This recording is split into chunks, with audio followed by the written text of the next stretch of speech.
Welcome back to another episode of the Casey Campbell podcast. Casey Campbell with you, of course. We are now joined by Jackson Lee from the USF 2000 series of course, who drives for Jay Howard Driver Development. How's it going, man? Doing good. How are you doing? Doing well. You had an interesting weekend. Yeah, well, first time to the Yard of Bricks. I think it was still a really cool experience, and it'll definitely be a memory I will never forget, but not necessarily the weekend I would have liked to have. Some tough luck on Friday with just a race one being cut short from getting taken out, and then race two, I didn't even make it out of the pits before my half shaft exploded. So tough first part of the weekend, but we were able to make up for it on Saturday with a good drive through the field from 19th up to my first USF 2000 top 10. So very happy about that result and being able to come back. Yeah, so you've known Indianapolis for all your life. You've lived there. Of course, we all know who your dad is and what he's done at the Speedway. Just kind of really go into, I know you've been to Indy several times. Do you ever think you'd run there though? To be honest, I mean, I've always had those crazy dreams as a child, going one day I'm going to drive in the Indy 500. So.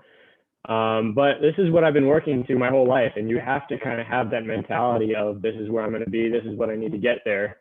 So, I mean, to see it all kind of finally come together has been really cool. And like, as you said, I've grown up 15 minutes from the track. So I've gone to every Indy 500 that's allowed fans since 2010. So to drive the track where I've watched my heroes race for the past 11 years has been super cool. Yeah, of course. So, obviously I know it's been going to be a few busy weeks for you. I know that, the USF 2000 series as well as Indy Pro 2000, they're going to go oval racing down at Lucas Oil. It's going to be an interesting thing because, whenever you guys go oval racing, and I always love oval racing because, I have coming from the NASCAR world. What's it going to be like to try something that a lot of open wheel guys don't get to do from your type of things? What's oval racing going to be like?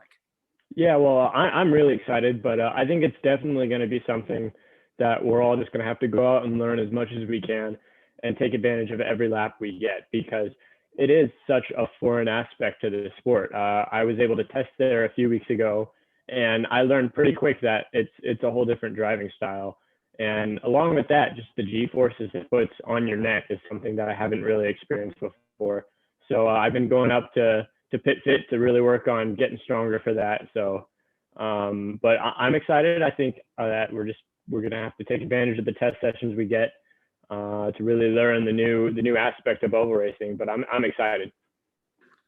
Okay, so in ways, I know your name has been around a lot with USF 2000. Well, I've known you for a long time, but you've kind of put yourself out there from, different things that you've done, whether it's, Team USA scholarship or different other things. What ways do you market yourself to make sure that, I can be a part of this? And in what ways do you maybe connect with fans or something like that? Well, the series definitely does a great job at promoting their drivers, because they know they want their drivers to make it to Indy Car, and they definitely do a good job of promoting us and getting us out there.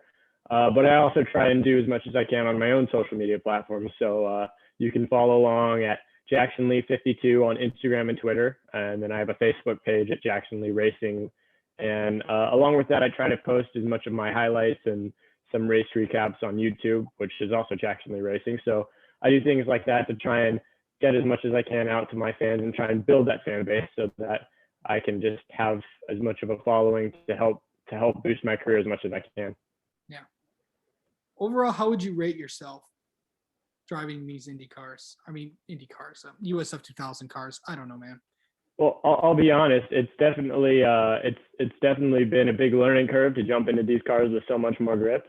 But this year has all been about learning the cars and trying to set myself up to be in as good as the position as I can next year to fight for the championship. And I think so far I've done a pretty good job at just learning as much as I can and growing each time I'm on the track. So I think that's been my main focus for this year, and that's going to continue to be my focus to build and grow.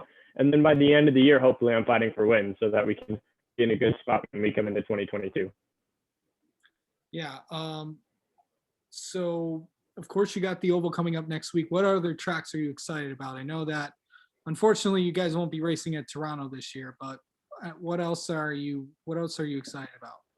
Well, once we get past the oval, the second half of the schedule I'm very familiar with. I've been to Road America, I've been to Mid Ohio, I've been to New Jersey, so I think those are going to be some places where I'll have a chance at maybe getting some success in this year. So I've always been a fan of Road America.